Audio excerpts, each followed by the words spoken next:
Prej 3 muajsh rreth 400 banor të fshatit Godolesh në Elbasan janë të izoluar, pasi rruga që lidh fshatin me pjesën tjetër të zonës ka rrëshqitje dherash në mënyrë të vazhdueshme. Siç e shihni në këto pamje, rreth 200 metra rrugë është dukur dhe është bërë e pakalueshme për mjetet, ndërkohë që rrezikojnë të shemben edhe disa shtëpi.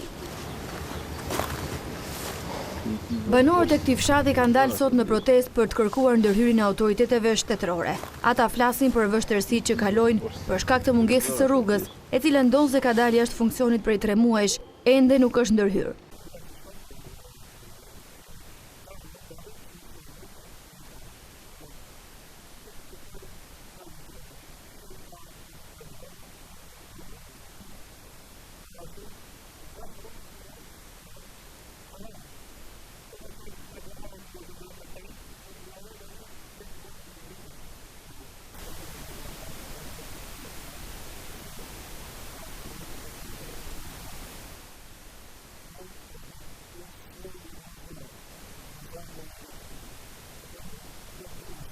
Ndërkohë sot ka reaguar drejtoresha e shërbimeve operacionale në Bashkinë e Elbasanit, Etleva Kënuti.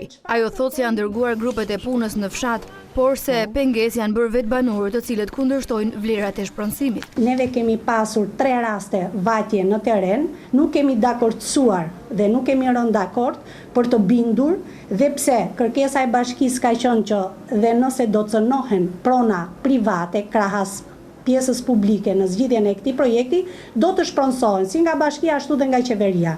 Mësohet se pengesë kryesore për grupin e punës të nisur nga bashkia është bërë dhe përfaqësuesi i Partisë Socialiste në këtë zonë, Veiz Musta, i cili nuk lejon që rruga të devijohet në tokën e tij.